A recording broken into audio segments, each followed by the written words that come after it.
पुसावेसे हेची वाटे, पुसावेसे हेची वाटे, जे जे भेटे तयासी देव कृपा करील मज, काय लाज राखील. अवघियांचा विसर झाला, अवघियांचा विसर झाला, हा राहिला उद्योग, देव कृपा करील मज, काय लाज राखील. तुका म्हणे चिंता वाटे, कोण भेटे सांगेसा, देव कृपा करील मज, काय लाज राखील. समचरण सरोजम सांद्रनीलांबुदागम, जगन निहत पाणी मंडनम मंडनानाम. तरुण तुलसीमाला कंदरम कंजनेत्रम, सदय धवल हासं विठ्ठलं चिंतयामि, विठ्ठलं चिंतयामि. पांडुरंगा करू प्रथम नमन, दुसरे चरण संतांची या त्यांच्या कृपादाने कथेचा विस्तार. बाबाजी सद्गुरु दास तुका, कलावज्ञ जीवोद्धरार्थावतारम, कलांकांकते ज्योतिका मोदी वक्त्रम, कलानिशवादापनोदार दक्षम, समाधिस्थमूर्तिं भजे ज्ञानदेवम. नमो ज्ञानेश्वरा, नमो ज्ञानेश्वरा, निवृत्ती उदारा सोपान देवा, मुक्ताबाई नमो त्रिभुवन पावने, अद्यत्रे जननी देवाची. शुक्लां ब्रह्म विचार सार परमा माद्यां, जगद्व्यापिनीं वीणा पुस्तकधारिणीं, अभयदां जाड्यन्धकारापहां, हस्ते स्फाटिकमालिकां विदधतीं पद्मासने संस्थितां, वन्दे तां परमेश्वरीं भगवतीं बुद्धिप्रदां शारदां. प्रभु के चरणों में सदा पुण्य पुण्य करो प्रणाम, कहूँ तुझे भूलो नहीं मेरे प्रियतम श्याम. भक्ति भक्त भगवंत गुरु, चतुर नाम वपु एक, इनके पग वंदन करो, नासत विघ्न अनेक. प्रथम ही गुरु को शीश नवाओ, हरि चरणों में ध्यान लगाओ. मंगल भवन मंगलहारी, प्रभु दशरथ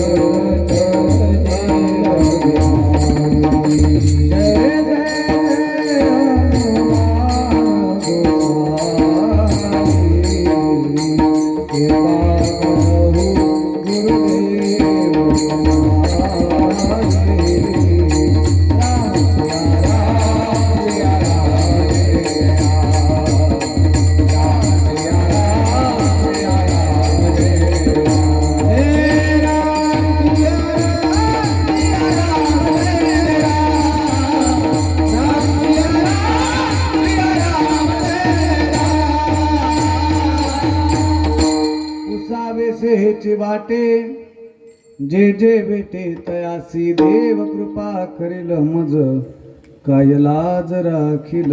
प्रस्तुत अखिल कोट ब्रह्मांड नायक षडगुण ऐश्वर्य संपन्न भगवान परमात्मा, मर्यादा पुरुषोत्तम प्रभू रामचंद्र भगवान, ज्ञानोबराय तुकोबराय सद्गुरु जोग महाराज, श्री संत गजानन महाराज, परम पूजनीय भाऊसाहेब महाराज आदी करून सकळ संत मांद्याळी तथा तुम्हा श्रोते मायबापांच्या चरणार विंदी सेवा समर्पित करण्याकरता म्हणून दाखवलेला अभंग. महान भगवत भक्त देहू निवासी, जगद्गुरु जगद्वंदनीय, यच्च यावत भूतलाभर जन्माला आलेल्या जड जीवांचा उद्धार करण्यासाठी अखंड देह जगविणारे तुकोबराय यांचा हा आंतरिक तळमळ व्यक्त करणारा 4 चरणाचा अभंग मी सेवेकरता निवडलेला आहे. अभंगावर काहीच चिंतन मांडण्या अगोदर अगदी अल्पसा पर्याय द्यायचा तो असा. प्रतिवर्षाप्रमाणे भगवंताच्या कृपेने साधू संतांच्या आशीर्वादाने परमपूजनीय भाऊसाहेब महाराज तथा श्री संत गजानन महाराज यांच्या असीम अशा कृपा आशीर्वादाने आपल्या परम आणि पुण्य अशा या गावात अर्थात भांबेरी गावामध्ये प्रतिवर्षाप्रमाणे या ठिकाणी अखंड हरिनाम सप्ताह संपन्न होत असतो. जवळजवळ आपल्या या दिव्य परंपरेला 76 वर्ष पूर्ण होऊन आता हे 77वं वर्ष. या 77व्या वर्षामध्ये आपण पदार्पण केलेले आणि या वर्षातील जवळजवळ 4थ्या दिवसाची सेवा समस्त ग्रामस्थांच्या वतीने श्रीराम भजनी मंडळ संस्थानाच्या वतीने माझे गुरुबंधू परमस्नेही परममित्र रामायणाचार्य भागवताचार्य आदरणीय वाल्मिकजी महाराज यांनी ही सेवा माझ्याकडे सुपूर्द केली आणि पहिल्यांदाच तुमच्या या गावाला येण्याचा हा योग. लांबचा प्रवास, जवळजवळ 10 वाजेपासून गाडीत बसलो, मध्ये 1 तास थांबलो जेवायला, नंतर किती 7 वाजेला मी इथं पोचलो. येता येता असं वाटत होतं आता याच्या पुढे कधीच येणार नाही, कारण थंडीचे दिवस नाही का. कोणते दिवस?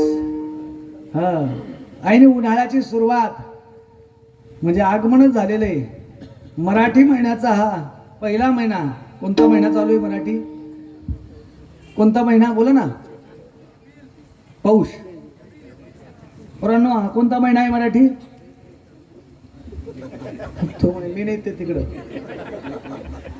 अरे तुम्ही बसतो कीर्तनला येतात कर, वा आनंद वाटला. हेच सांगायचंय मला. एवढ्या लांबून आलो मी. उन्हाळ्याची सुरुवात झालेली, चैत्र महिना. खऱ्या अर्थाने निसर्गामध्ये सुद्धा आमच्या या वर्षाच्या आगमनाने बदल मोठ्या प्रमाणात दिसतोय. झाडाची पानं सुद्धा नवीन आलेली असतात, पानगळ झालेली असते. आणि चैत्र महिन्यामध्ये पहा तुम्ही, लिंबाच्या झाडावर नवीन पालवी आलेली असते. आमची सुरुवात, आमचा हॅपी न्यू इयर खऱ्या अर्थाने हॅपी. पाश्चात्य संस्कृती आणि आपल्या संस्कृतीमध्ये किती फरक आहे. आपली सुरुवात आपण कशी करतो? दारामध्ये इकडे उभी करतात का? काय? गुढी. गुढी उभारली जाते. एक धोतरचा जोडा त्या काठीला बांधला जातो. तुम्ही काहीतरी बोला ना, मग मी तेच सांगत राहील. तुम्ही बोलत नाही गड्यावर, नाही तर तुम्ही म्हणा चाल महाराज तुम्ही चालू द्या. असं नको व्हायला. मी चुकलो की तुम्ही खालून सांगितलं पाहिजे, नाही हो महाराज धोतर तुमच्याकडे असेल, आमच्याकडे नवीन साडी नाही का, पीस. नंतर इकडं ते काय म्हणतात त्याला, काय म्हणतात इकडं, नाही गडवा तर असतोच, तर ते गोड गोड. आमच्याकडे हायडा कंगन म्हणतात त्याला, हायडा. तुमच्याकडे गाठी काहीतरी म्हटलं जातं. लिंबाचा पाला लावला जातो, दारापुढे गुढी उभारली जाते, त्याचं पूजन होतं. मला वाटतं पुरणपोळी तरी इकडं नसेल, म्हणजे आहे पुरणपोळी पण ती छोटी पुरणपोळी. आमची पुरणपोळी नाही, खापरावरची पोळी नाही ना इकडं. मांडे भोजन दुपारी त्या ठिकाणी पुरणपोळीचा नैवेद्य दाखवून आम्ही तो सण साजरी करत असतो. आमच्या मराठी महिन्याची सुरुवात या ठिकाणी होत असते. अशी मराठी महिन्याची सुरुवात या ठिकाणी झालेली आहे. उन्हाळ्याचे दिवस रखरखत ऊन येत असताना घामाघूम झालो, पण आल्यानंतर ही जी काही परिस्थिती पाहिली, हे जे काही वातावरण पाहिलं, गोड असं वातावरण, दिव्य अशी परंपरा, एका महान संतांनी या ठिकाणी आपला कार्यकाल शेवटच्या या ठिकाणी केलेला आहे. किती आपलं गाव भाग्याचं असेल. भारताला स्वातंत्र्य मिळालं आणि स्वतंत्र भारतातलं पहिलं मंदिर जर झालं असेल तर माझ्या भामेरी गावातील प्रभू रामचंद्रांचं सुंदर आणि आकर्षण मंदिर झालं, पूजनीय भाऊसाहेब महाराजांच्या कृपेने. आणि ती दिव्य परंपरा इथपर्यंत आली. अशा या दिव्य परंपरेमध्ये मला सेवा करण्याचा योग आला, हे माझं परमभाग्य समजतो. गेलेला क्षीण आलेला क्षीण या ठिकाणी नाहीसा झाला आणि एक मनामध्ये आनंद वाटला. आणखीन आनंद वाटेल मला, हे पोरं जर इथं येऊन बसले तर का तुम्ही सगळे जर इथं आले ना तर मला आनंद वाटेल. तुम्हाला कंटाळा येईल असं करणार नाही मी. लवकर 1च तास उरलाय आपल्याकडे. तुम्ही तर खरं माझ्या कामाचे आहेत. तुम्ही भविष्यातले तुम्ही. पारतंत्र्यात आपल्याला दिलंय, दे दी हमें आजादी बिना खड़ग बिना ढाल, नहीं का, कर चले हम फिदा जान तन साथियों अब तुम्हारे हवाले. तू राहिला अजून थोडे इकडे तिथं हात दिसत जाईल मला. गोड असं वातावरण आणि सगळेच आनंदाचा योग असा की या ठिकाणी प्रभू रामचंद्रांची रामकथा या ठिकाणी संपन्न होते. आणि या कथेसाठी आदरणीय वाल्मिक महाराज आहेतच, पण माझ्या जीवाभावाचे सख्या भावापेक्षा जास्त प्रेम करणारी ही मंडळी, अर्थातच मृदंगम आणि मृदंगाचार्य, मृदंग सम्राट आमच्या खानदेशाचं वैभव आमचे पांडुरंग महाराज ठाकरे या ठिकाणी आहेत. मला अधिक आनंद झालेला आहे. असेच म्हणणं पडे आता. त्याचप्रमाणे गायन गंधर्व मी वर्णन करण्यापेक्षा, कारण ते माझ्या भागातले, मीच वर्णन करतो हे काही बरोबर नाही, पण तुम्ही प्रत्यक्षात आवाज त्यांचा ऐकतायत. मी सांगण्यापेक्षा गोड आवाज, उंच पहाडी आवाज असे आमचे अनिल महाराज, त्याच तोला मुलाचे आमचे गुरुबंधू परमस्नेही विश्वनाथ महाराज, आपल्याच गावातील विनेकरी महाराज, इथलेच आहेत ना. विनेकरी महाराजांकडे पाहिल्यानंतर मला हेवा वाटायला लागला की त्यांची किनार सोन्याची, हा सोनेरी किनार.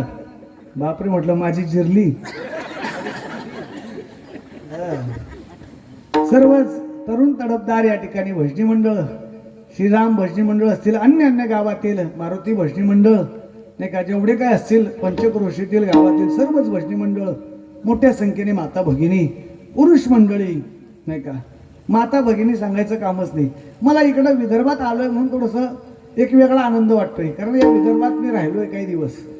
परतवाडा इथून किती लांब आहे? बरंच लांब आहे, 100 किलोमीटर म्हणजे बरंच लांब आहे. परतवाड्याला होतो मी बीएडला असताना.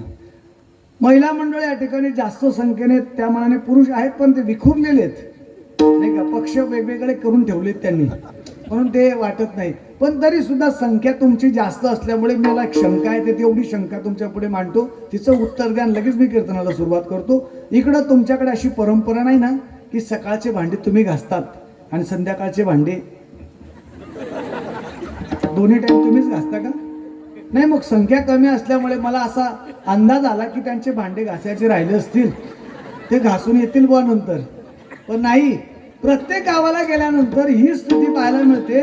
विदर्भ असू द्या, मराठवाडा असू द्या, खानदेश असू द्या बरं का, किंवा मावळ असू द्या, महाराष्ट्रावर फिरण्याचा योग येतो.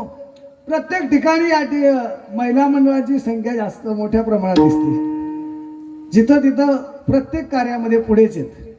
सगळे घराचे कामं सगळे करून परमार्थात देखील मला वाटतं कथेला सुद्धा यांची संख्या असेल जास्त. आपल्याला फार कामं असतात, हे मात्र रिकामटे नाही का. तसं नाही, सगळे कामं करून सगळे येत आहेत. या मंडपाला शोभा वाढवतायत. सुंदर असा मंडप, देखणा असा मंडप या ठिकाणी आहे. आणि बऱ्याच दिवसानंतर माझ्या मनासारखी साऊंड सिस्टीम या ठिकाणी आज भेटली मला. साऊंड सिस्टीम वाल्या दादांसाठी आणि या कलाकारांसाठी एकदा जोरदार टाळ्या वाजवा. आता फक्त तुम्ही मध्ये मध्ये इको देत जा, म्हणजे मला म्हणण्याची हौस येत जाईल, कारण माझं बऱ्याच दिवसापासून म्हणण्याचं अशी इच्छा पूर्ण झालेली नाही. आज मला मन मोकळं म्हणायचंय. काही असो, तुम्हाला आवडो नको आवडो, पण आलोय आता, घ्या बागून. तुकोबारे आपली आंतरिक तळमळ व्यक्त करतायत. ऐका, आंतरिक तळमळ व्यक्त करणारे तुकोबार आहेत. आपले मनातले विचार प्रगट करतायत. मनातले विचार प्रगट करण्यासाठी, अंतःकरणातले विचार प्रगट करण्यासाठी महत्वाचं जर कोणतं साधन लागत असेल तर ते म्हणजे शब्द हे साधन आहे. आता माझ्या अंतःकरणात काय विचार आहेत, मी काय विचार घेऊन आलोय, तुमच्यापुढे मी काय मांडणार आहे, हे कधी लक्षात येईल तुमच्या? ज्यावेळेस माझ्या मुखातून शब्द बाहेर पडतील त्याच वेळेस तुमच्या लक्षात येईल की माझं म्हणणं काय आहे. अर्थात शब्द हे महत्वाचं साधन आहे. अंतःकरणातले विचार बाहेर प्रगट करण्याकरता शब्द हे महत्वाचं साधन आहे. मुद्दा क्रमांक 1. दुसरा मुद्दा असा की शब्दानेच माणसाची ओळख होत असते. जोपर्यंत तो माणूस बोलत नाही ना तोपर्यंत, आमच्याकडे एक म्हण आहे, झाकलेली मूठ. तुमच्याकडे किती लाखाची? 1.25 लाखाची आहे का? हा, म्हटलं इकडे कमी जास्त असेल. झाकलेली मूठ 1.25 लाखाची. हा, हे दोघं झाकलेल्या मूठ आहेत, हे जास्त बोलत नाही. एवढी मूठ, दोघांचं बोलणं एकटे पार पाडून घेतात. आमचे संजय दादा सांगत होते. जोपर्यंत माणूस बोलत नाही तोपर्यंत खऱ्या अर्थाने त्याची ओळख होत नाही. माणसाची ओळख ही त्याच्या बोलण्याने होते, हे मी नाही म्हणत. विश्वमाऊली ज्ञानोबा ज्ञानेश्वरीमध्ये लिहिताना म्हणतात, ज्ञानोबा म्हणतात, झाडाची ओळख ही त्याच्या फुलाने किंवा पानाने होत असते. एखादं झाड ओळखायचं असेल आपण कशाने ओळखतो? त्याचं पान पाहत असतो, फुल पाहत असतो. ते फुल किंवा पान पाहिल्यानंतर आपल्या लक्षात येतो की हे झाड अमक्या अमक्या जातीचं आहे. तसं माणसाची खरी ओळख ही त्याच्या बोलण्याने होत असते. ओवी ऐका, ज्ञानोबा म्हणतात, का झाड जाणे जे फुले, माणस जाणे जे बोले, भोगे जाणे जे केले पूर्वजन्मीचे. झाड जाणे जे फुले, माणस जाणे जे बोले. कल्पना करा, तुमच्या गावात एखादा तिराईत मनुष्य येऊ द्या, ज्याचा तुमचा परिचय नाहीये, पहिल्यांदाच तो तुमच्या गावात आलेला आहे, कपडे अगदी चांगले घातलेले आहेत, सूट बूट घातलेला आहे नाही का, हातात अँड्रॉइड मोबाईल आहे, कोणीतरी साहेब दिसतोय, असं वाटतंय की हा लाडक्या बहिणीचं 2100 रुपये घेऊन आला की काय, असा तो साहेब दिसतोय बरं का, बाहेरून दिसतोय. मात्र प्रत्यक्षात त्याच्याशी बोलताना किंवा तो तुमच्याशी बोलताना कुठल्या गोष्टी करायला लागला, वायफट बोलायला लागला, तुम्ही मनातल्या, निदान तोंडावर नाही पण मनातल्या मनात म्हणणार की हे वायबार दिसते गडा, हा हे एडी हळद दिसते, यांचा शब्द. किंवा मग आमच्याकडचा खानदेशातला शब्द, याच्या गोळ्या हा सरल्या आहेत, वायबार दिसतंय. याच्या उलट कपडे साधे घातलेत, दिसायला कसा तरी दिसतोय, मात्र बोलताना काहीतरी विशिष्ट बोलत असेल, बोलण्यामागे काही अर्थ निघत असेल. तुम्ही त्याची पारख करणार की जसा साधा सुद्धा दिसतोय, जसे साधे कपडे घातलेत पण विचार मात्र उच्च कोटीचे आहेत. याच्या मुखातनं गाथ्यातले अभंग बाहेर निघतायत, गीतेचे श्लोक निघतायत, ज्ञानोबांच्या ओव्या हा सांगतोय. याचा अर्थ हा साधा सुद्धा नाहीये, हा कोणीतरी विद्वान असला पाहिजे, कोणीतरी हुशार असला पाहिजे. दोघांची आपण पारख केली, कपड्याने केली का बोलण्याने केली? बोलण्याने केली. वा, असं पटकन उत्तर द्यायचं. बोलण्याने माणसाची खऱ्या अर्थाने पारख होत असते. तिसरा आणि महत्वाचा मुद्दा असा की माणूस बोलल्याशिवाय राहत नाही, हा माणसाचा स्वभाव आहे. एखादी गुह्य गोष्ट अंतःकरणामध्ये माहिती पडली की तो दुसऱ्याला सांगितल्याशिवाय राहत नाही. भले त्याला मित्राने सांगितलेलं असतं बजावून की मी तुला सांगतो, कोणाला सांगू नको, असं बजावलेलं असतं. असं असताना सुद्धा तो मित्र दुसऱ्या त्याच्या मित्राला सांगितल्याशिवाय राहत नाही. भले तोही सांगताना म्हणतो की आमक्या आमक्याने मला सांगितलंय, कोणाला सांगू नको, पण तूही माझा जवळचा आहेस म्हणून मी तुला सांगतो, मी तुला सांगतो, मी तुला सांगतो करता करता ती गुह्य गोष्ट गुह्य राहत नाही. एखाद्या वेळेस अपवाद, पुरुष मंडळींच्या अंतःकरणात एखादी गोष्ट राहील बरं का, एखाद्या वेळेस अपवादाने पुरुष मंडळींच्या अंतःकरणात एखादी गोष्ट राहील, पण काय, पण तुमच्या अंतःकरणात कोणतीच गोष्ट राहत नाही. का? कारण तुमचं मवाळ अंतःकरण आहे, हा भोळ्या अंतःकरणाच्या तुम्ही असतात, म्हणून तुमच्या अंतःकरणात नाही तर कोणाच्याच अंतःकरणात राहत नाही. महाराज, याच्यावर काही प्रमाण आहे का? तुम्ही जे बोलताय त्याच्यावर आहे ना, काय प्रमाण आहे? अंतरीचे धावे स्वभावे बाहेर,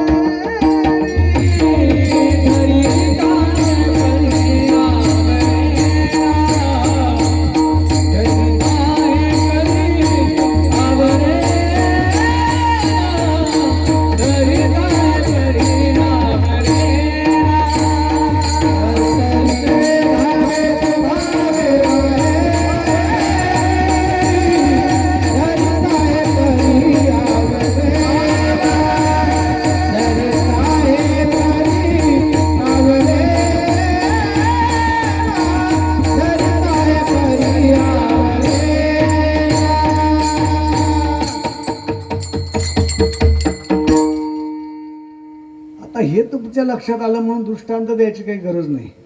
दृष्टांत सांगितला म्हणजे वेळ पुन्हा जातो.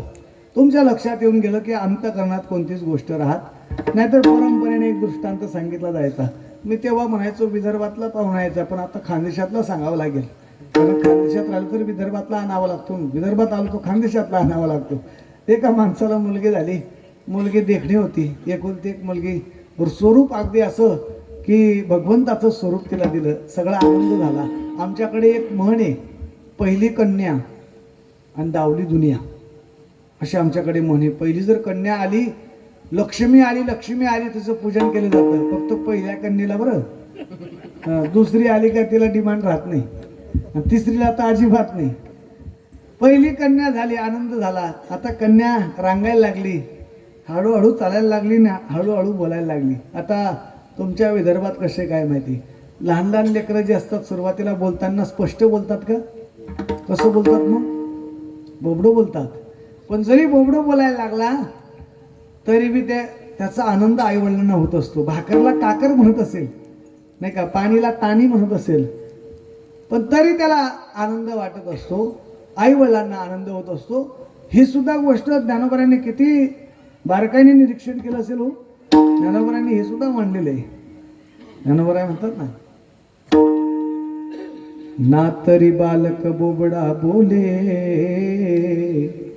का वाकुडा वेचुका पाऊले, ते चोज करुणी माऊली रिजे जेवी. ना तरी बालक बोबडा बोले, जरी बोबडा बोलायला लागला आनंद वाटतो, पण कुठपर्यंत आनंद? लहानपणी तोपर्यंत. आता तीच मुलगी लग्न करण्यासारखी झाली, बोबडीच बोलते बुवा, आता वाटेल का आनंद? तसंच झालं ना तिथं. तिचा बोबडेपणाच गेला नाही, बोबडेपणा गेला नाही, ती बोबडच बोलत होती. बापाला चिंता वाटली, पूर्वीचा काळ. आता तसं राहिलेलं नाही. आता बोबडी असू द्या किंवा कशी असू द्या, आता फक्त म्हणतात महाराज सांगा फक्त. पूर्वीचा काळ, पूर्वी माणसं 100 मुली पाहायचे. जुन्या बायांना आठवत असेल आमच्या काळात पूर्वी फार मुली पाहायला जायच्या.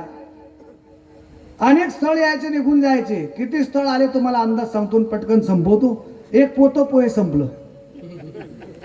किती पाहुणे आले अंदाज करून घ्या. एक पोतभर पोहे संपलं तरी जमेना. पण ते ब्रह्मदेवाने गाड बांधलेली असते. योगायोगाने खानदेशातला पाहुणा आला इकडं, लांबून आला, स्वतःहून आला. राम राम घातलं, राम राम राम राम. काय काढलं? म्हणजे काय नाही, तुमच्याकडे मुलगी असं समजलं, माझाही मुलगा आहे, लग्न करायचंय. असं म्हटल्यावर मुलीचा बाप उठून उभा राहिला आणि गयावया करायला लागला. दादा, खूप गोड मुलगी आहे माझी, खूप सुंदर मुलगी आहे, खूप गुणी मुलगी आहे, सुगरण आहे, सुगरण. तिच्या हाताला अशी चव आहे, हा खूप गोड आहे हो. दादा काही करा, पदरात घ्या. म्हणले आहे मुलगी आहे तरी कुठं? मुलगी अंगणामध्ये धुणं धुत होती, दिसायला रूपवान होती. मुलाच्या बापाने पाहिले, एवढी सुंदर मुलगी, काय पाहायची गरज आहे? म्हणले का हो दादा, आणतो उद्याच मुलाला घेऊन, लगेच उरकून टाकू, सुपारी पोडून टाकू. याने मनातल्या मनात विचार केला, याला का मी बोलवलेलं नाही, हा स्वतःहून आलेला आहे, आता लवाडी का करणं होईना, जमवायचंच. पण अंतरीचे धाडे. ऐका पुढे काय झालं. तो आनंदात तसाच निघून गेला. मुलीचं बोलणं बिलणं काहीच ऐकलं नाही, तसाच माघारी गेला. मुलाला बोलवून घेतलं, मुलाला सांगितलं, बाळ्या तुझ्यासाठी सुंदर मुलगी पाहून आलोय. इकडं मुलीच्या बापाने मुलीला जवळ बोलून घेतलं. ताई, उद्या तुला पुन्हा पाहुणे पाहायला येणार आहेत. उद्या माझ्यावर एक कृपा कर. आता लबाडी का करणं होईना, उद्या काही जरी झालं तरी तू बोलू नको, अजिबात बोलू नको. कारण तू बोलली म्हणजे पुन्हा नवीन पोतं आणावं लागेल, म्हणून तू बोलूच नको. तिकडं मुलाच्या बापाने जवळ बोलून घेतलं आणि त्यालाही समजून सांगितलं, दादा उद्या तुला मुलगी पाहायला जायचंय, तिथं गेल्यावर तू सुद्धा बोलू. तुम्ही म्हणणार तिला सांगितलं, याला का बरं? हा बी तसाच होता. त्या बापाला वाटत होतं मी फसवतोय, या बापाला वाटत होतं मी फसवतोय. दुसरा दिवस रखरखत ऊन, चैत्रा महिना, हाच महिना होता. मुलीला टाइम दिला होता, 1 वाजेला येणार आहेत, पण त्यांची गाडी 1 तास लेट झाली आणि तिला 1चा टाइम दिल्यामुळे तिने 1 वाजेला चहा ठेवून दिला चुलीवर. लेट किती आले ते? 1 तास. 1 तासभर तो चहा उकळत राहिला. पाहुणे आले, हातपाय धुवून बसले बैठक रूम मध्ये. मुलीच्या बापाने आवाज दिला, म्हणले बाळा चहा घेऊन ये. मुलगी चहाच्या बशा घेऊन आली. मुलाच्या बापाच्या हातात चहाची बशी दिली, मुलाच्याही हातात चहाची बशी दिली. ज्यावेळेस मुलाच्या हातात चहाची बशी दिली, साहजिकच त्या मुलाचं लक्ष त्या मुलीकडे गेलं. मुलगी देखणी होती, रूपवान होती. एवढी रूपवान होती की तो मुलगा त्या मुलीकडे पाहत राहिला. दारात ती उभी आहे. याने कपातला चहा बशीमध्ये ओतला, लक्ष तिकडेच, चहाकडे लक्षच नाही. हळूहळू बशी ओटाजवळ नेतोय. पुढे काय घडलं तुम्हाला माहिती आहे? ती मुलगी तिथंच उभी आहे, दारात उभी आहे, लक्ष तिकडच त्याचं, तिकडच लक्ष असताना त्याला सुमार काय सापडला नाही. कशाचा? चहा पिण्याचा. गरम चहा होता, लक्ष तिकडे असल्यामुळे जोराचा घोट घेतला गेला. आता गरम चहाचा घोट घेतल्यामुळे त्याला इतका जोराचा चटका लागला. बापाने सांगितलं होतं बोलायचं नाही, पण तो चटका जेवढा जोराचा लागला तो चटका त्याच्या भाषेत बाहेर निघाला, आल्या बापले काय दलम ते आले बाप. आता हे कोणी ऐकलं? ती उभी होती ना तिथं, तिने पाहिलं हे तर आपल्याच पार्टीचं दिसतंय, आपल्याच पक्षाचं दिसतंय. तिचाही आनंद गगनात मावे ना. आनंदाच्या भरात ती विसरली की बोलायचं नाही, आनंदाच्या भरात ती विसरली. मग ती तिथून म्हणायला लागली, मग फुतून फुतून प्या ना. हा म्हणे ताय दलम आहे, ती म्हणे फुतून फुतून प्या. ब्राह्मण दादा होते तिथं, ते म्हणायला लागले 36 गुण पडतायत, उरकून टाका. दोघांना सांगितलं होतं बोलायचं नाही, पण अंतरीचे धावे स्वभावे बाहेर. ऐका, हे झालं माणसाचं सोडा. देवाचं सुद्धा तसंच होतं बरं. हा, त्या देवाला सुद्धा एकट्याला करमत नव्हतं, त्यालाही कोणीतरी बोलणारं पाहिजे होतं, बोलायला पाहिजे होतं. आपलं जसं झालंय तसं देवाचं सुद्धा होतं. का? कारण तो देव आधी एकटाच होता. मग त्याने संकल्पनेतनं हे सगळं निर्माण केलंय. कोणती संकल्पना? एकोहम भौस्याम. या संकल्पनेतनं त्याने या सृष्टीची निर्मिती केली. नाहीतर सुरुवातीला काय होतं? पहिले कोठेचं नव्हते काही, पहिले कोठेचं नव्हते काही, पहिले कोठेचं नव्हते काही, पहिले कोठेचं नव्हते काही. सूर्य तारा नाही, चंद्र सूर्य तारा नाही, चंद्र सूर्य तारा नाही, चंद्र सूर्य तारा नाही. शून्याचे होते काही, अवघे शून्याचे होते काही, अवघे शून्याचे होते काही, अवघे शून्याचे होते.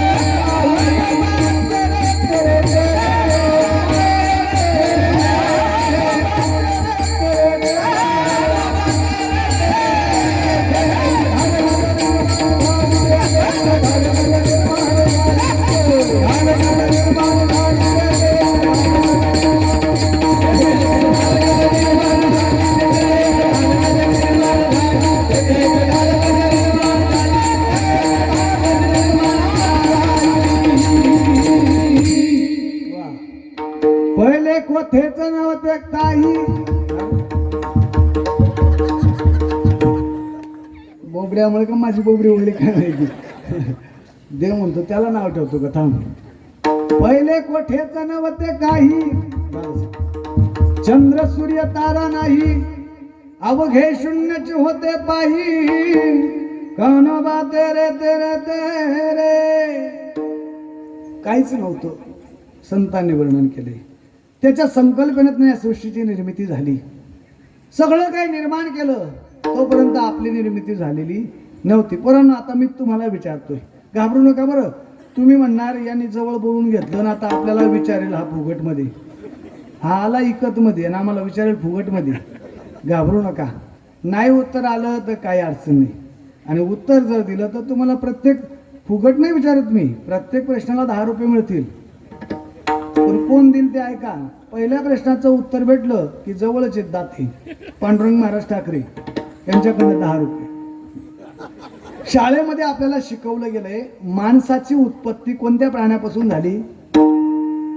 डार्विनचा सिद्धांत आहे. शाळेत तुम्ही शिकवलंय का? माणसाची उत्पत्ती कोणत्या प्राण्यापासून झाली? सांगा ना. नाही आलं तरी बरोबर. कोणी उत्तर दिलं? वा, तो उत्तर दिलं. शाळेत शिकवलेलं आहे बरोबर, त्याने त्याप्रमाणे ते उत्तर दिलं. हा कोणाचा सिद्धांत आहे? डार्विनचा सिद्धांत आहे. की त्याने संशोधन केलं आणि सांगितलं की माणसाची उत्पत्ती ही कोणापासून झाली? माकडापासून झाली. आता दादा तुला शिकवलंय ते, पण आता ज्यांनी शिकवलं त्यांना हाच प्रश्न विचारावा लागेल आपल्याला की माकडं आता आहेत की नाही आहेत? माकडं नाही तिकडं? विदर्भात तर जास्त माकडं आहेत. किती त्रास देतात. हरणं, माकडं, अजून काय ते त्या कोणत्या गाई, त्या नीलगाई, किती शेतकऱ्यांना त्रास आहे. अजून काय? डुकरो, अरे बाप, त्यांचं त्या लईच थैमान आहे. पण शेतकऱ्याला सगळीकडून इथं विदर्भात त्रासच आहे. सहजासहजी शेतकरी इथं पीक घेऊ शकत नाही. ऐका, माकडं आता आहेत की नाही आहेत? माकडं आहेत. मग कधी तुमच्या गावात असं झालंय का एखादा माकड जंगलातनं पळत पळत आलं, नावीदादाकडे गेलं आणि सांगितलं, नावीदादा जरा दाढी कटिंग करून दे गड्या, मला आता माणूस व्हायचंय. असं झालं का कधी? आता मग आता का होत नाही माकडापासून माणूस? जर माकडापासून माणूस झालाय तर माकडा आताही येत, मग आता माकडापासून माणूस तयार होणं का बंद झालं? या प्रश्नाचं उत्तर एकच आहे बाबा रे, माणसाची उत्पत्ती माकडापासून नसून माणसाची उत्पत्ती ही देवापासून झालेली. काय पुरावा आहे? माझं शास्त्र प्रमाणे, नाही का? माझा जो धर्मग्रंथ आहे, सनातन हिंदू धर्माचा धर्मग्रंथ कोणता आहे? आपला धर्मग्रंथ कोणता आहे?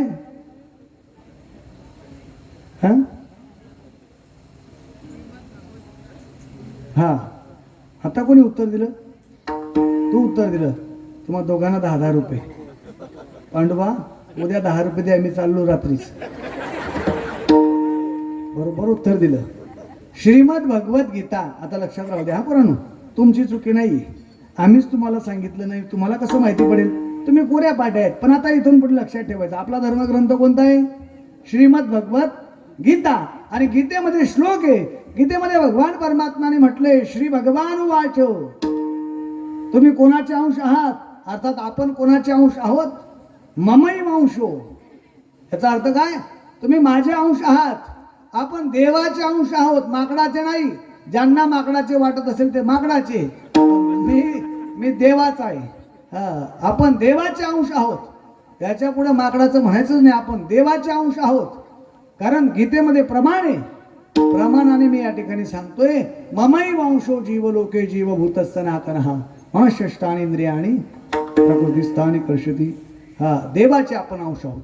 भगवान परमात्म्याने आपल्याला निर्माण केलेले, भगवान परमात्म्याने सगळं काही दिलंय, हे आमच्या संतांचे प्रमाण आहेत. मग काय काय दिलं याचं सविस्तर वर्णन आहे.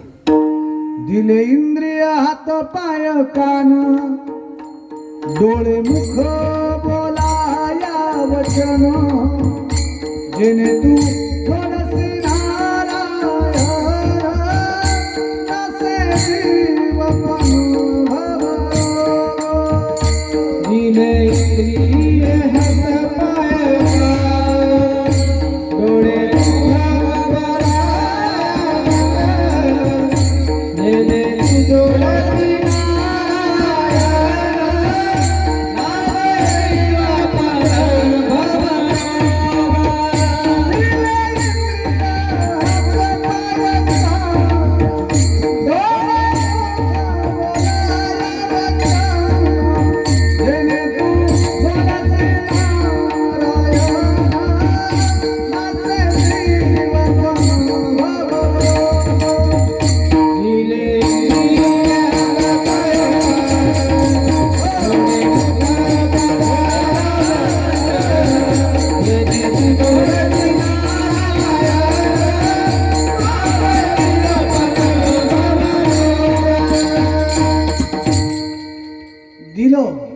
कशासाठी दिलं? जेणे तू जोडशी. देवाने आपल्याला निर्माण केलं कशासाठी? त्याच्याशी बोलण्यासाठी. त्याला एकट्याला करमत नव्हतं. निळोवर आहे त्या गवळणीत म्हणतात, एकलेना कंठेची मनोनियाये, केले निर्माण 14 भुवने, गगन चंद्र सूर्य मेघ तारा गाने, गगन चंद्र सूर्य मेघ तारा गाने, पाचही महाभूते भौतिके भिन्न भिन्न वो, ऐसा लगा माया सूत्रधारी, ऐसा लगा माया सूत्रधारी. कशासाठी निर्माण केलं? जेणे तू जोडशी नारायण. कितीतरी प्रमाणे, जेणे हा जीव दिला दान. कशासाठी? तयाचे करीन चिंतन, जग जीवन नारायण गायन गुण तयाचे. त्याचं गुण गाण्याकरता, त्याच्याशी हितगुज करण्याकरता, त्याची भक्ती करण्याकरता भगवान परमात्म्याने सुंदर नृत्य दिलेला आहे. बरोबर आहे. चैतन्य महाराज देगलूरकर चातुर्मास मध्ये एकदा प्रवचनात बोलून गेले, आपण मनुष्य म्हणून जन्माला आलोय. निश्चितच या मृत्यू लोकात आपण जन्माला आलोय. मृत्यू लोकात जन्माला आल्यामुळे एक ना एक दिवस आपण अमर होणार आहोत, नाही का? काय होणार आहेत? मरणार आहेत का? हा, एक ना एक दिवस मरणार आहेत. मग मरायचंच असेल ना तर महाराज म्हटले दोनच प्रकाराने मरा, नाही तर मरू नका. कोणते दोन प्रकार? एक तर हरिभक्ती करता करता आपला देह ठेवा, एक तर देशभक्ती करता करता देह ठेवा. या दोन गोष्टी करता करता देह ठेवा, तो देह कारणी लागेल. आज पूजनीय भाऊसाहेब महाराजांना जाऊन किती वर्ष झाले? बरेचसे वर्ष झाले असतील. पण तरी सुद्धा आज आपण त्यांची आठवण काढतोय का? त्यांनी त्यांचा देह ठेवला स्वतःसाठी नाही, उलट स्वतःचं समर्पण करून देवासाठी देह ठेवला. म्हणून आज आपण त्यांची आठवण काढतोय. आज त्यांचा फोटो लावतोय. घरोघरी आपण फोटो प्रत्येकाच्या घरात दिसतोय. देवासाठी समर्पण केलेले, एक तर देवा करता, एक तर देशा करता. हा, देवाचं नामचिंतन करता करता देह ठेवला तर निश्चितच मोक्ष आहे. देशाची सेवा करता करता देह ठेवला, चुकूनही कोणी म्हणत नाही. एखादा सैनिक जर धारातीर्थी पडला, गोळी लागली, निरोप आला गावामध्ये, एखाद्या गावाचा असेल तो सैनिक, त्या गावामध्ये निरोप आला ना, तर निरोप देत असताना म्हणतात की तो आमका आमका जवान काय झाला? शहीद झाला. आपसुक शब्द मी तुम्हाला सांगितलं नाही, तुम्ही पटकन उत्तर दिलं, शहीद झाला. शहीद शब्द वापरला जातो का? जे देशासाठी लढले ते अमर हुतात्मे झाले, ते अमर होत असतात. हा, देशासाठी देह ठेवा. आज जो काही देश आपला चालू आहे, जे आपण सण उत्सव साजरी करतोय, ही जर कोणाची कृपा असेल तर त्या देशाच्या सीमेवरती जे उभे डोळ्यात तेल घालून ते जागेत म्हणून आपण सुखाने झोपतोय. कोण? जे सैनिक. आज महाराज एक दिवसात नवे नवे दररोज बातमी येते, अमक्या अमक्या खोऱ्यामध्ये एवढे जवान शहीद झाले, तेवढे जवान शहीद झाले. ऊन असू द्या, वारा असू द्या, पाणी असू द्या, थंडी असू द्या, त्याची पर्वा न करता माझा देश सुरक्षित राहिला पाहिजे, या देशासाठी समर्पण म्हणून त्या ठिकाणी ते उभे आहेत. देशासाठी मरतायत, देशासाठी शहीद होत आहेत. पण तरी सुद्धा आज सैन्यामध्ये भरती होण्यासाठी कितीतरी पोरं पळतायत की आम्हालाही देश सेवा करायची, देशासाठी बलिदान द्यायचे. देशासाठी शहीद होणाऱ्यांचे आपण दररोजने आठवण काढत, पण निदान 2 दिवस, वर्षभरात 2 दिवस आठवण काढतो आपण. शाळेमध्ये लेकरं 2 दिवस आठवण काढतात. कोणते 2 दिवस प्राणू? होळीच्या दिवशी आणि पोळ्याच्या दिवशी. हा, कधी कधी आठवण काढतो? बोला ना जोरात. काय हुशार पोर आहेत तुम्ही. बांबेरी झांबरी घेत बांबेरी गावातले पोरं हुशार आहेत. पटकन उत्तर द्या तुम्ही, लाजू नका. फक्त तुम्ही असेल असल्याकडे जसं मी तुम्हाला मुलगी देणार आहे की काय, जसं तुम्हाला पाहायला आलोय मी. कोणत्या कोणत्या दिवस शाळेमध्ये तुम्ही भाषण कोणत्या दिवशी देतात? झेंडावंदन कधी करतात? हा, आता कसं उत्तर दिलं मग? 15 ऑगस्ट आणि 26 जानेवारी. मग असं उत्तर द्यायचं ना. 26 जानेवारी काय तारखेला होती यावर्षी? हा, तो कन्फ्युज झाला. 25 तारीख शाबास. आणि 15 ऑगस्ट मग 14 ऑगस्टला. 15 ऑगस्टला आणि 26 जानेवारीच्या दिवशी ते 2 दिवस आले ना. असा ऊत येतो आपल्याला देशभक्तीचा. सगळीकडे देशभक्तीचं वातावरण. हा, सध्या तर बरं का, भक्ती असू द्या किंवा देशभक्ती असू द्या, वाल्मिक महाराज, देशभक्ती असू द्या आणि भक्ती असू द्या, सगळं मोबाईलच्या स्टेटसवरच आहे. शुभ सोमवार, शुभ मंगळवार. आणि आमचे महाराज लोक आजची सेवा उद्याची सेवा, हाय गाईच करत नाही महाराज. देशभक्ती ही फक्त मोबाईल पुरताच मर्यादित झालेली आहे. 15 ऑगस्ट 26 जानेवारी आला, हा झोपेत मध्ये असतो, हा तिकडे झेंडावंदन होऊन जातं ना, मग स्टेटस लावतो उठल्यावर. मग जसं वय असेल तर तो स्टेटस असतो. जर जुना असेल एखादा तर जुन्या काळातलं गीत लावतो तो त्यांच्या काळातलं, मेरे देश की धरती. हा, किंवा नवीन तरुण मुलं असतील, तरुणांचं स्टेटस असतो कोणतं? तलवारों पे सलवार दिए, अंगारों में जिस्म जलाया है, तब जाके नहीं हमने सर पे ये केसरी रंग सजाया है।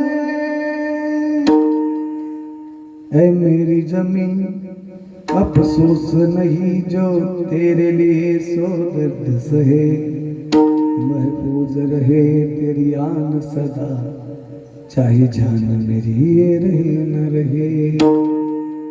ऐ मेरी ज़मीं महबूब मेरी, मेरी नस नस में तेरा इश्क बहे, फीका न पड़े कभी रंग तेरा जिस्मों से निकल के खून कहे।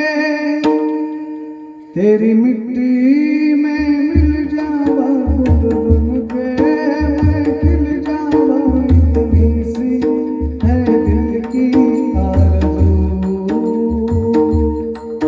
तेरी नदियों में बह जावा करके तो मैं लहरावा इतनी सी है दिल की आरज़ू।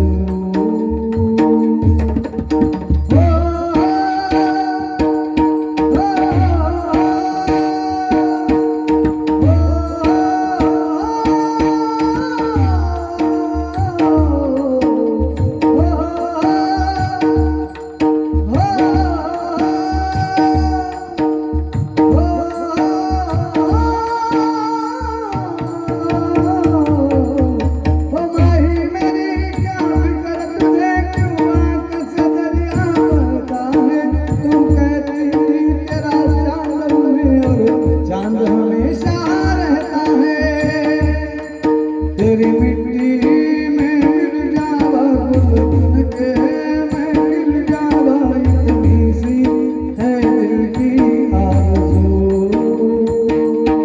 तेरी नदियों में बह जावा करके तो मैं लहरावा इतनी सी है दिल की आरज़ू। केसरी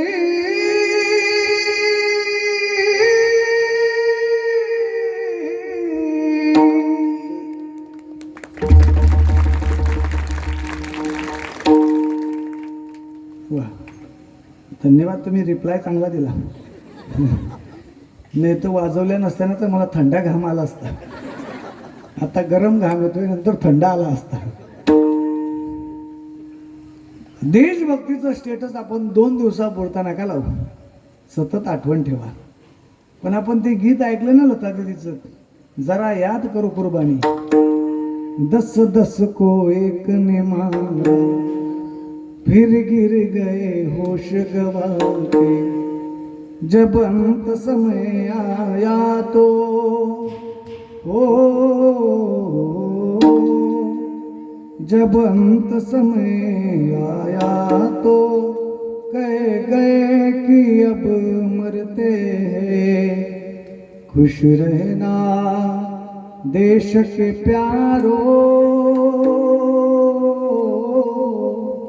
खुश रहना देश के प्यारो, अब हम तो सफर करते हैं, अब हम तो सफर करते हैं. क्या लोग थे वो दीवाने, क्या लोग थे वो अभिमानी, जो शहीद हुए उनकी जरा याद करो कुर्बानी. ऐ मेरे वतन के लोगों, जरा आँख में भर लो पानी, जो शहीद हुए उनकी जरा याद करो कुर्बानी. हो जरा याद करो कुर्बानी. या देशासाठी शहीद होत आहेत. तो देश तसा आहे, वैभवशाली देश आहे माझा. माझ्या देशाची परंपरा विविधतेने नटलेले लोक आहेत. अनेक जाती, अनेक संप्रदाय गुण्या गोविंदाने नांदतायत, राहतायत. असा विविधतेने नटलेला माझा भारत देश, की ज्या देशाची दिव्य परंपरा आहे, या देशामध्ये श्रेष्ठ असणारा माझा महाराष्ट्र. महाराष्ट्र म्हणजे संतांची भूमी, शूरवीरांची भूमी. माझ्या महाराष्ट्रामध्ये नाही तर माझ्या भारतामध्ये. अरे इतर देशांमध्ये स्त्रियांना आई म्हणत असतील, पण माझ्या भारत देशात फक्त स्त्रियांनाच आई म्हणत नाही. आता अमेरिकेमध्ये आईला काय म्हणत असतील पोरांनो? मॉम. वा, पटकन त्याने तोंड मॉम. आणि मम्मी शब्द कुठं म्हटला जातो? हा, मम्मी शब्द कुठं म्हटला जातो? सांग ना कुठं तरी. मम्मी कुठं? तू काय म्हणतो? तूच सांग, जाऊ दे. तू काय म्हणतो? आई म्हणतो. गळ्याला हात लाव, शपथ म्हण. तू काय म्हणतो? खरंच आई म्हणतो. तू तू म्हणा बाबी, एक बी मम्मीवाला नाही ना लागे. मला आनंद वाटला गड्या. विदर्भच तसं आहे आमचा. हा, खरंच आई म्हणता ना? हा बरं, शपथ घ्या. अरे वा, चांगली गोष्ट आहे. आई शब्द मला फार बरं वाटलं. एवढ्या दिवसांनी मला इतके पोरं सापडले आई म्हणणारे. नाही तर मी जर विचारलं मम्मी कुठं म्हणलं जातो, आमच्याकडचे पोरं पटकन उतरतात भारतात. आता भारतात मम्मी शब्द आहे का? नाही. मम्मी शब्द तिकडचा आहे. आपला शब्द माय, नाही का? आई. तुमच्याकडे काय म्हणतात अजून आईला पर्यायी? ताई म्हणतात का? ताई. जास्त करून आईला काय म्हटलं जातं इकडं? आई शब्द म्हटलं. आई आणि बाबा, आई आणि बाबा शब्द म्हटला जातो. म्हणून तुमच्याकडे बरं आहे. नाही तर आमच्याकडे बरेच पर्यायी शब्द आहेत. ताई, माडी, माय, अजून अक्का. म्हणे अक्का. मी अक्का म्हणतो माझ्या आईला. हा, बरेचसे पर्यायी शब्द आहेत. पण ते पर्यायी शब्द बाजूला झाले, मम्मी शब्द आला. ऐका, इतर देशांमध्ये माझ्या भारत देशामध्ये हा फरक आहे. इतर देशांमध्ये स्त्रियांना आई म्हणत असतील, पण माझ्या भारत देशामध्ये नुसतं स्त्रियांनाच आई म्हणत नाही, दारात बांधलेल्या गाईला सुद्धा आम्ही गोमाता म्हणतो, नाही का? नदी असेल, त्या नदीला नदी न म्हणता आम्ही तिला गंगा माता म्हणतो. गंगा मैया, नर्मदा मैया, तापी मैया, नाही का? यमुना मैया म्हटलं जातं की नाही? आईचा दर्जा देतो. ज्या देशात आम्ही राहतोय त्या देशाला तरी आम्ही काय म्हणतो? भारत माता म्हणतो. हा, गोड परंपरा आहे आमची. म्हणून या परंपरेचं वर्णन एके ठिकाणी आहे, तुम्ही ऐकलेलं ते. इतनी ममता नदियों को भी जहां माता कह के बुलाते हैं,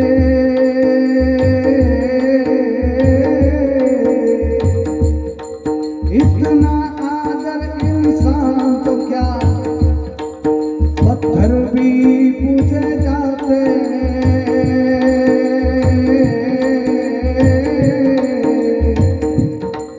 इतने पावन है लोग यहाँ, वो इतने पावन है लोग यहाँ, मैं नित नित शीश झुकाता हूँ।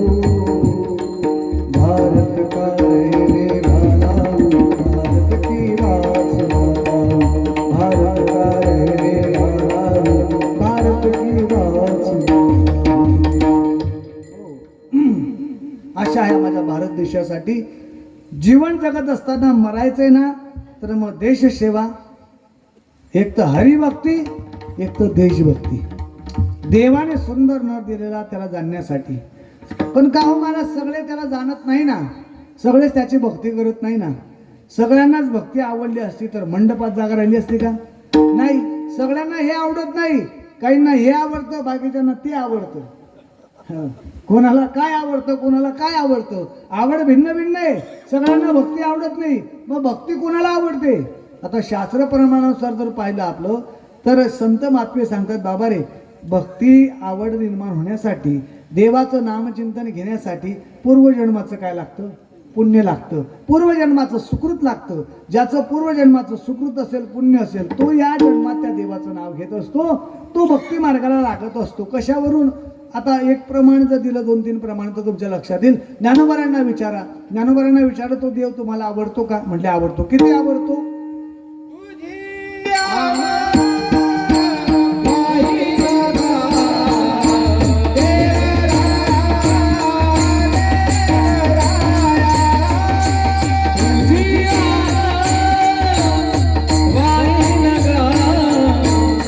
देवराया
आवडतो बहु आवडसी जीवापासून या, जीवापेक्षा जास्त तो देव आवडतो. आवडण्याचं कारण ज्ञानोबा सांगतात, बहुत सुकृताची जोडी आणि म्हणून आमचं मागचं सुकृत आहे म्हणून तो देव आवडतो. अर्थात देवाविषयी आवड निर्माण होण्यासाठी सुकृत लागतं. असा पूर्व पुण्य सुकृतवान साधक की ज्याचं पूर्व पुण्य उदयाला आलं, त्याच्या लक्षात आलं मनुष्य म्हणून जन्माला आलोय, भगवत प्राप्ती ही झालीच पाहिजे. मग भगवत प्राप्तीसाठी काय काय करावं लागेल, काही साधना करावं लागेल. नाना साधनाच्या केला खटपटा, वेगवेगळ्या प्रकारची साधना केली. ज्याला त्याला तो विचारू लागला, नेमकं काय केलं असता देवाची भक्ती होईल, काय केलं असता मला देवाची प्राप्ती होईल, सांगा ना. काय मी उद्धार पावेन, काय कृपा करील नारायण, असे तुम्ही सांगा संत जन करा समाधान चित्त माझे. तो साधक ज्याला त्याला विचारतोय, त्या साधकाची भूमिका तुकोबरा या ठिकाणी घेतायत. आणि त्या साधकाच्या भूमिकेतनं तुकोबराय विचारतायत ज्याला त्याला अभंगाच्या पहिल्या चरणात.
वाजव नको वाजव, मी वाचबो काम ना घडलाय ना. पुसावेसेची वाटे, असं वाटतंय आता इथून काहीच बोलूच नाही, संपून टाकावं, जय विठ्ठल करावं, घरीच निघावं. पुसावेसेची वाटे तुझे भेटे तयासे. पुसावेसे या शब्दाचा अर्थ आहे बाबा विचारावेसे. पुसावेसे म्हणजे विचारावेसे, हेची वाटे चकारात्मक सांगतात. हेच याच्या व्यतिरिक्त दुसरं नाही. तो का लावा लागला तुकोबारांना, कारण विचारण्यासारखं भरपूर आहे. एसटी मध्ये अनोळखी माणसं जरी भेटले, दोन शेतकरी जर भेटले ना, लगेच सुरू होऊन जातात. कुठे तुम्ही, कोणता तालुका आहे, अकोला तालुका, कसं का, जिल्हा अकोला आहे. हे बरं जोरात सांगितलं तुम्ही, चुकलं म्हणून लगेच म्हणे अकोला आहे. बरं, अकोला तर अकोला, मी काय बदलून देणार नाही, घाबरू नका. आणि तालुका कोणता लारा, तेल्लारा. हा, तेल्लारा तालुका अकोला. आणि तिकडचा भेटला जळगाव जिल्ह्यातला, दोघं एकमेकाचं सुरून जातं. काय तुमच्याकडे कसं काय, पाणी पाऊस, बरं व्यवस्थित, तुमच्याकडे आमच्याकडे व्यवस्थित, सुरू होतात. विचारण्यासारखं भरपूर. तुकोबाराय म्हणतात हे संसारातलं विचारायचं नाही मला, पुसावेसी हेची. हा, जे जे भेटेल तयासी. उत्तरार्धामध्ये काय म्हणतात, जे जे या शब्दाचा अर्थ जो कोणी भेटेल, जो कोणी भेटेल त्याला विचारतायत. नेमकी तुकोबरांची अवस्था झाली तरी कशी होती देवाविना. ऐका, तुकोबरांची अवस्था फक्त याच अभंगात झाली अशी नाही. गाथेमध्ये असे कितीतरी अभंग आहेत की त्या अभंगामध्ये आंतरिक तळमळ तुकोबरांनी व्यक्त केलेली. एक दोन अभंग आपल्या परिचयाचे आहेत. एका अभंगात तुकोबरा एका नवीन आलेल्या सुनबाईचं उदाहरण सांगतायत. नवीन आलेली सुनबाई जिच्या जीवनामध्ये पहिल्यांदाच दिवाळीसारखा सण जवळ येतोय, सासरी गेल्यानंतर दिवाळीसारखा सण जवळ येतोय, त्या सुनबाईला कुठला ध्यास लागेल, पंढरपूरचा का आळंदीचा? बोला ना महिला मंडळ, तुमचा प्रश्न. माहेराचा. अगदी बरोबर. पंढरपूरने ना आळंदीने. महाराज, दिवाळीसारखा सण जवळ येतोय ना मुराळे अजून घ्यायला येत नाही, म्हणून तिचं कामामध्ये लक्ष लागणार नाही. कारण तिच्या जीवनातली पहिलीच दिवाळी सासरी आल्यानंतर. माझा मुराळी, माझा दादा, माझा भाऊ मला कधी घ्यायला येईल, सारखा ध्यास तिला लागलेला असतो. तुकोबराय म्हणतात, जसं त्या सासूर वासनीची अवस्था होते ना, तशीच काही माझी अवस्था झालेली देवाविना. गोड अभंग येतो. दिवाळीच्या मुळा लेकिया सावली, दिवाळीच्या मुळा लेकिया सावली, पाहतसे वाटुली पंढरीची, पाहतसे वाटुली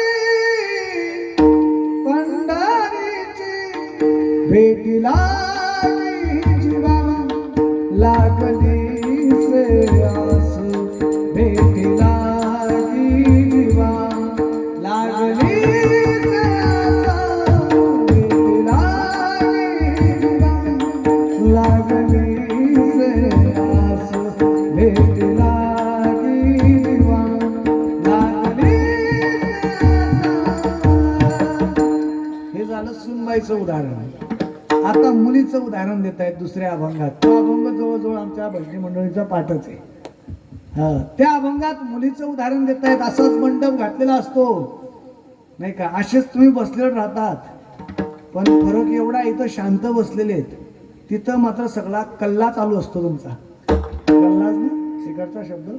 हा, कल्लोळ सुरू असतो. कोणतं ठिकाण असतं ते, काहींच्या हातात अक्षता पडल्या ते टाकायचं विसरून जातात, ते खायला लागून जातात, कारण भूकच तेवढी लागलेली असते. मुहूर्त काढलेलं असतं, पत्रिकेमध्ये लिहिलेलं असतं 11:32 घटिक मुहूर्तावर करण्याचे योजले आहे. पण आमच्याकडचं सांगतो, तुमच्याकडे घटिक मुहूर्तावरच होत असेल 11:35. आमच्याकडे ते मुहूर्त काढलेलं असतं, पण प्रत्यक्षात नवरदेव गेटमध्ये येतो 4:42. तुमच्याकडे टाइमावर येतो ना का? तसंच आहे का? 4:42 आहेत का? हा, म्हणून तर बिचारे ते अक्षदा खायला लागून जातात. सगळा कल्लोळ चालू असतो. कसं तरी मग तो आल्यानंतर तो काळी पिंगाणीवाला बाबा पळत जातो आणि त्या दोघांना घेऊन येतो. आता ते पिंगाणीमध्ये टी करतो, म्हणजे नेमकं काय म्हणत असेल असं मी संशोधन केलं आणि माझ्या संशोधनामध्ये ते शब्द आले की कदाचित तो असं म्हणत असेल. कसं म्हणत असेल? बहारो जूते बरसाओ मेरा बेवकूफ आया है, मेरा बेवकूफ आया है.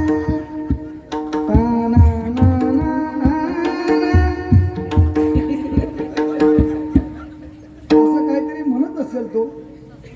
आणलं जातं, स्टेजवर उभं केलं जातं. पा ऐका ना, इतरांसाठी तो प्रसंग आनंदाचा असेल, कसा असेल, पण 3 लोक जे असतात ना, त्या 3 लोकांसाठी तो नाजूक प्रसंग असतो. कोणते 3 लोक बरं? एक त्या मुलीसाठी की जिचा विरह होणार आहे, आणि त्या मुलीच्या आई वडिलांसाठी. हळदीच्या दिवशीच पाहतो मी, इतर हळद लावायला येतात तोपर्यंत काही वाटत नाही, पण त्या लेकीला ज्यावेळेस प्रत्यक्षात मायबाप हळद लावायला इकडे येतात, काही भागात नाही लावत, आमच्या भागात लावतात. प्रत्यक्षात मायबाप हळद लावण्यासाठी येते ना, त्यावेळेस मात्र परिस्थिती कशी असते त्यांचं तुम्ही निरीक्षण करा. इतर सगळे हसी मजाक करत राहतात त्या नवरीसोबत, पण मायबाप हळद लावायला येतात त्यावेळेस ती आई हळद लावण्यासाठी खाली वाकलेली असते. आणि हळद लावत असताना ज्यावेळेस त्या आईची त्या लेकीची नजरानजर होते ना, त्यावेळेस त्या आईचे पाणवलेले डोळे, डबडबलेले डोळे, ती लेक आपल्या आईकडे पाहते. भरलेले डोळे पाहिल्यानंतर मात्र त्या लेकीकडनं सुद्धा राहुलं जात नाही. तिचाही अश्रूंचा बाण फुटतो. ती ढसाढसा रडायला लागून जाते. दोघं माय लेकी गळ्यात गळा घालून रडतायत. दोघं माय लेकी गळ्यात घालून रडतायत. शेजारी बाप उभा आहे. काही लोक म्हणतील त्या बापाला रडू येत नाही का हो? त्यालाही गैवरून आलेलं असतं, पण त्याला माहिती रडण्याची वेळ नाहीये. आता जर मी रडलो तर माझी लेक उद्या सुखाने सासरी जाऊ शकणार नाही, म्हणून तो अश्रूंचा बाण रोखून धरतो.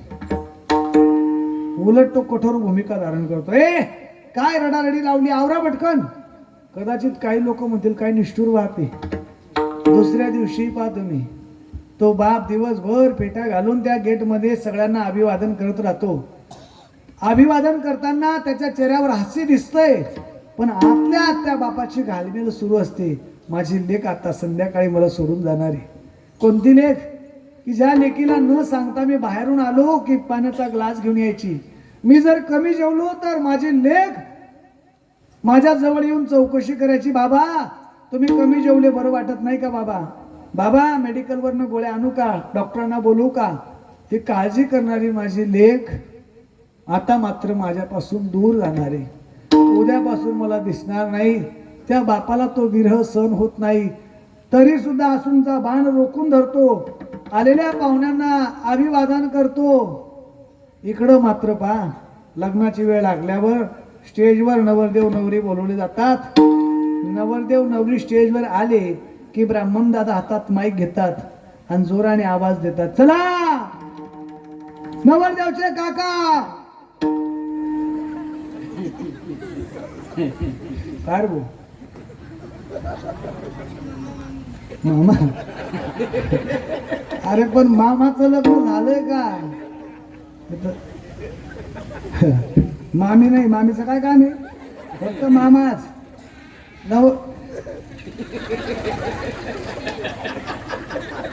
नवरदेवचे काका, नवरदेवचे मामा आणि नवरीचे मामा. ते मामा बी एवढे खोडीचे बरं का माऊली.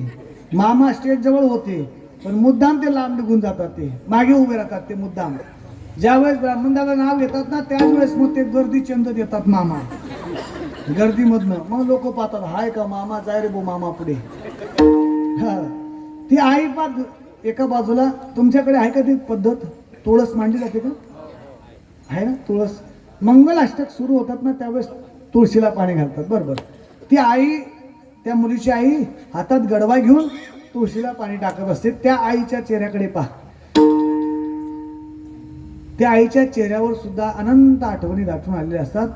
नुसतं गडव्यातलंच पाणी पडत नाही, तर तिच्या डोळ्यातलं सुद्धा पाणी, तिचे अश्रू त्या तुळशीवर पडत असतात. ते अश्रू बरचसं काही सांगून जातात की आमच्या या लेकीला तळहाताच्या फुडाप्रमाणे सांभाळलं, काचेच्या भांड्याप्रमाणे आम्ही सांभाळलं. एखाद्या कस्तुरीला डबीमध्ये ठेवून जपावं तसं ठेवून जपलं. आता मात्र आमची लेक सासरी जाणार आहे, म्हणून एका डोळ्यात आनंद तर एका डोळ्यात दुःखाचे अश्रू या ठिकाणी येत आहेत. आणि अशा नाजूक प्रसंगी मंगल अष्टक सुरू असतात. तळहाताचा पाळणा, दोन्ही डोळ्याचा आईना, डबीतील कस्तुरी रसी वागवली मैना, लाडाची लेकुबाई हरवून चालली,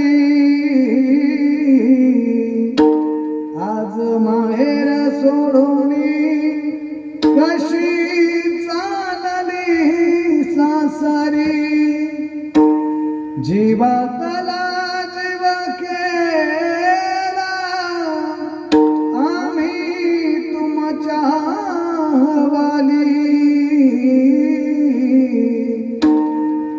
आता तुम्ही माय बापा हिच्या जीवाची सावली, जीव खाली वर तो तुला पाठविता राणी. एका डोळ्यात आनंद, एका डोळ्यात रे पाणी. शुभमंगल सावधान. आणि संध्याकाळची वेळ म्हणजे विदायची वेळ, पाय धुण्याचा कार्यक्रम संपला की मग आता पूर्वीचा दृष्टांत तुकोबरा या अभंगात देत आहे. मंडपाच्या बाहेर बैलगाडी येऊन उभी, बैलगाडीमध्ये नवरा मुलगा बसतो, नवरी मुलगी बसते. हळूहळू बैलगाडी मंडपापासून दूर जाते. जशी बैलगाडी दूर जाते तसतशी बैलगाडीमध्ये बसलेली कन्या काय करते? कन्या सासुऱ्यासी जाये, मागे परतोनी पाहे. तैसे झाले माझा जीवा, केव्हा भेटसी केशवा. म्हणून तुकोबरा ज्याला त्याला विचारतायत. काय विचारतायत? अभंगाच्या दुसऱ्या चरणात देवा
तो देव माझ्यावर कृपा करेल का, असं ज्याला त्याला तुकोबरा विचारतायत. एकाने प्रश्न केला, कशासाठी देवाचा एवढं विचारणं? तुकोबरा म्हणतात, लाज राखण्यासाठी. लाज कशाची वाटते महाराज? लाजेचे अनेक प्रकार आहेत. जन्म मरणाची प्रमुख लाज आहे. किती वेळा जन्म यावे किती भावे पजित. महाराज जन्म मरणाच्या लाजेतून तो भगवान परमात्मा सोडवतो का? म्हणजे सोडवतो. कोणाची लाज राखली आहे का? अनेकांच्या लाजा राखल्या आहेत. गजेंद्राची लाज राखली, द्रौपदीची लाज राखली, मीराबाईंची लाज राखली, शुकाचार्यांची लाज राखली. एवढ्या सगळ्यांच्या लाजा त्यांनी राखलेल्या आहेत. ज्या ज्या वेळेस त्यांच्यावर संकट आले, द्रौपदीवर संकट आलं, द्रौपदीने देवाचा धावा केला, द्रौपदीची लाज राखली. द्रौपदीने घड्याळ पाहिली, कोठे गुंतलासी द्वारकेचा राया, आणि वेळ का सकया लाविला? देवा 10:30 झाले रे, संपला आमचा टाईम. आणि विदर्भामध्ये घड्याळ पुढे जाऊ देत नाही, फक्त 5च मिनटं घेतं बरं का. चालेल ना? मी एवढं लांबून आलोय, घाबरतोय, मला परत जायचंय, म्हणून 5 मिनटं घेतली, चालतील ना? हो म्हणा बापरे, विचारीन पस्तावायला लागला. 5-10 मिनटं जास्त नको, कारण काय ऊस गोड झाला म्हणून गावे ना ना ना ना ना ऐका. द्रौपदीने लाज राखण्यासाठी भगवंत आले. संत मीराबाई उदाहरण देत आहेत, तेच उदाहरण देत आहेत. जसं तिची लाज राखण्यासाठी आला ना, तशी माझी लाज राखण्यासाठी. का? कारण तुझ्याशिवाय मला कोणी नाही. तुम बिना मोरी कोण खबर ले, गोवर्धन गिरधारी रे, गोवर्धन गिरधारी. भारी सभा द्रौपदी ठारी, राखो लाज हमारी रे, राखो लाज हमारी रे, गोवर्धन गिरधारी रे, गोवर्धन गिरधारी.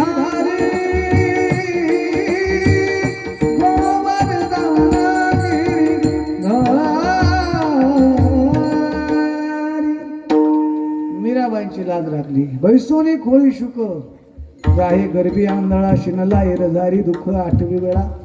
मागील सोशील ते नावी म्हणे गोपाळा पावला त्या कारणे लाज राखेली कळा. शुकाचार्यांची लाज राखली, मग माझी राखणार नाही का? निश्चित राखेल. म्हणून काय लाज राखेल सारखं विचारणं. किती विचारणं? विचारता विचारता महाराज तुकोबारांना या भौतिक पदार्थांचा विसर झाला, अवघी यांचा विसर झाला. हा राहिला उद्योग. अवघी यांचा म्हणजे माणसाला सगळ्या गोष्टीचा विसर पडेल, पण एक गोष्ट अशी आहे तिचा कधीच विसर पडत नाही. पोरांनो, कोणती गोष्ट सांगा बरं, कोणत्या गोष्टीचा माणसाला विसर पडत नाही? सगळ्या गोष्टींचा विसर पडेल, पण हा कशाचा? जेवणाचा. म्हणून आई म्हणते, आईने जर काम सांगितलं, जर मुलगा विसरला तर ती म्हणते खाण्याचा कसा विसर पडत नाही तुला? म्हणजे जेवणाचा कधी विसर पडत? माझे तुकोबारे असे होते, त्यांना जेवणाचा विसर पडायचा. अरे काय खात होते याच्याकडे त्यांचं लक्ष नसायचं. असं म्हणतात तुकोबारांच्या जीवनचरित्रात. त्यांचा साला पाहुणा म्हणून आला, पंचपक्वान्नाचा बेत केला, जेवायला बसले. ज्या भावासाठी स्वयंपाक केला होता तो भाऊ काही जेवत नव्हता, आणि जे रोजचे होते त्यांचा सपाटा सुरू होता तुकोबारांचा. जिजामाता विचार करतायत माझा भाऊ काय जेवत नाही, काय टेन्शन असेल? का वहिनीचा हप्ता पडला नसेल? का KYC झाली नसेल? का माझा भाऊ जेवत नाही? जेवण झाल्यावर जेव्हा जिजामाता बसल्या आणि त्याच्या लक्षात आलं का जेवले नाही, तर कोणत्याच पदार्थात मीठ टाकलेलं नव्हतं. रागाने उठल्या. तुकोबारांना आवाज दिला, महाराज माझा भाऊ जेवला नाही. म्हणले तो तेलने राहून वडापाव खाऊन आला असेल. म्हणजे नाही, कुठं बरोबर आलं ना? तेलदोरा नाही, तेल्लारा, ब्राईन लारा, हे लक्षात ठेवावं लागेल. त्यावेळेस तेल्लारा लक्षात येईल. तिथून वडापाव खाऊन आला असेल म्हणजे नाही. मग स्वयंपाकात मीठ नव्हतं. मग म्हणले आवले स्वयंपाक मी केला का तू केला? अहो जरी मी केला पण तुमचं सांगायचं काम होतं ना. त्यावेळेस तुकोबारांनी गोड उठवलं. काय म्हणते तुकोबाराय? काय खातो आम्ही कासाया सांगाती,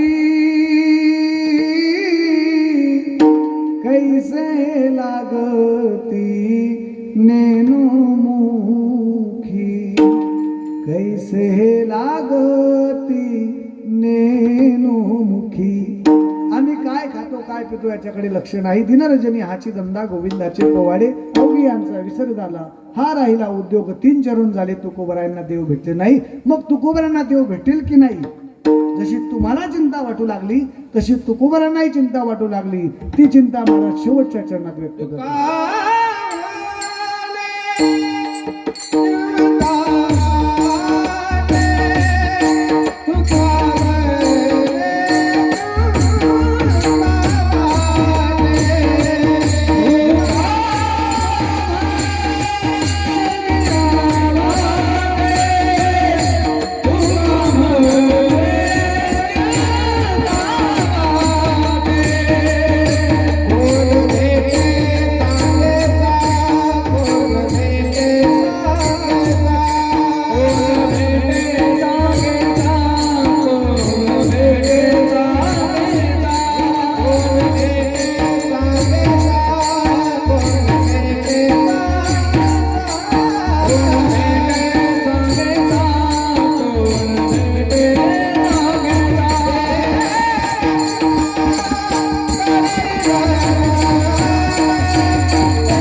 वाटतंय म्हणत राहू. आपण म्हणत राहू त्यामध्ये एका येडा यात एका नेता देलचे. तुका म्हणे चिंता वाटे कोण भेटे सांगेसा. 4 चरण पूर्ण झाले. अजून तुकोबारांना देव भेटले नाही. मग असं ज्याला त्याला विचारून देव भेटतो का? आणि चिंता करणं चांगली गोष्ट का वाईट गोष्ट आहे? या 2 शंकेचं अर्ध्या मिनिटात, फक्त अर्ध्या मिनिटात समाधान करेल आणि सेवा समाप्त करेल. पण तत्पूर्वी संप्रदायाच्या नियमाप्रमाणे मोठ्या प्रेमाने मुखाने टाळी वाजवा आणि हाताने भजन करा. कसं करणार? हाताने टाळी वाजवा आणि मुखाने भजन करा. विठोबा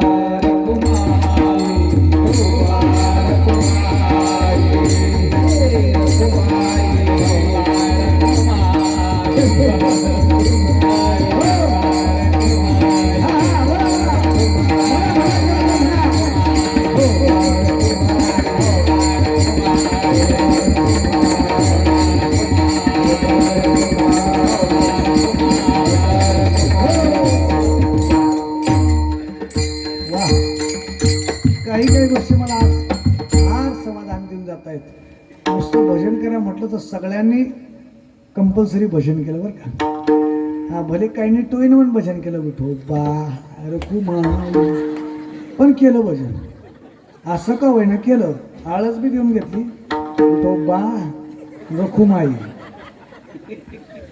पण केलं. सगळ्यांनी लहान म्हणतं ते आमच्या इथे नाही करतो. सांगून सांगून 4-4 वेळा सांगावं लागतं तरी करतो.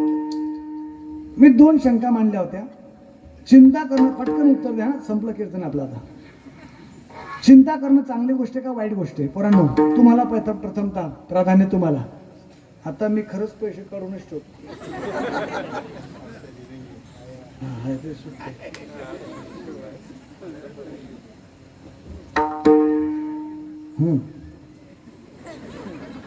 चिंता करणं चांगली गोष्ट आहे का वाईट गोष्ट आहे?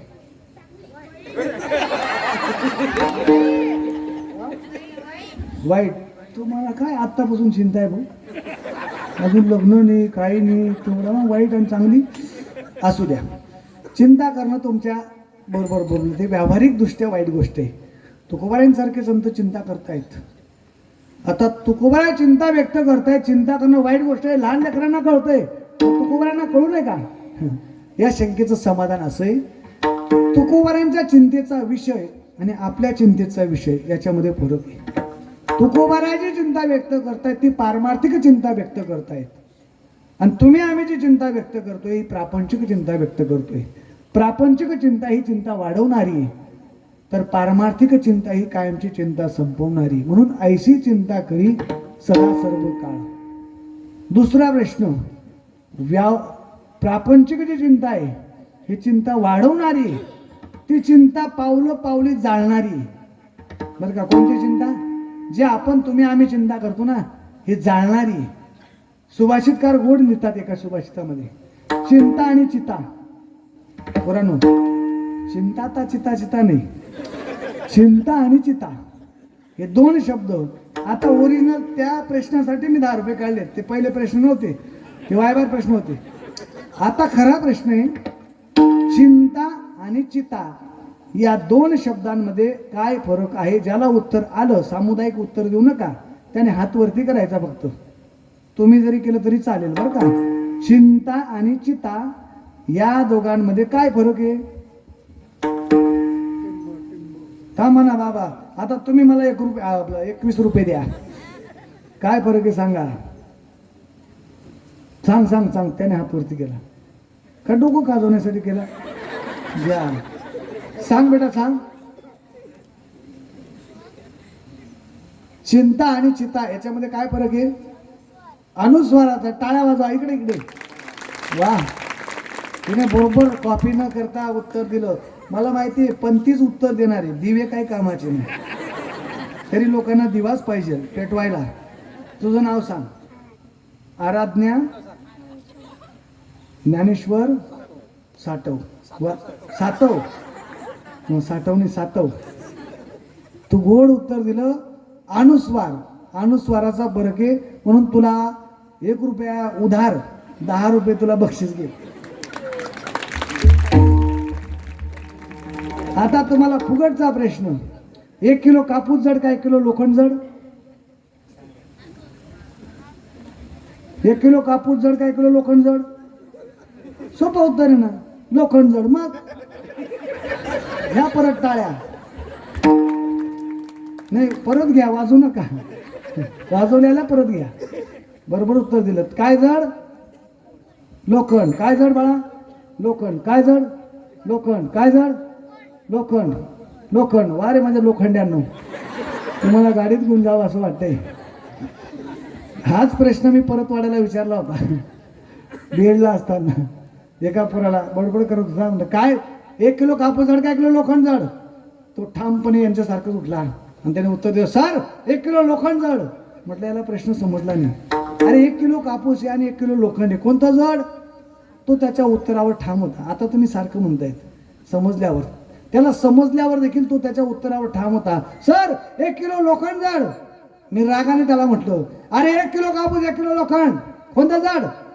तो म्हणे सर कितीही राग करून घ्या पण 1 किलो लोखंडच जड. म्हटलं कश काय रे, तर मी तुम्हाला पटत नाही. म्हटलं अजिबात नाही. म्हटलं मग असं करा, तुम्ही मला 1 किलो कापूस मारून फेका, मी तुम्हाला 1 किलो लोखंड, मग समजेल कोणतं जड म्हणे. म्हटलं बाळा तुझंच खरं, तुझ्या भानगडीत मला पडायचं नाही. हा काय जड, हा लोखंडच राहूया, फक्त मारून फेकू नका. मधली सुट्टी झाली आणि तेच पोरग दारात बसलो डबा खायला आणि मी शाळेत निघायला लागलो. 2008-9ची गोष्ट. मी बाहेर निघायला लागलो आणि त्याने डबा उघडला आणि डब्यामध्ये पुरणपोळी. यांना लई आवडते, यांच्यामुळे मलाही आवडते. ती पुरणपोळी पाहिल्यानंतर माझ्याकडनं म्हटलं गेलं पुरणपोळी.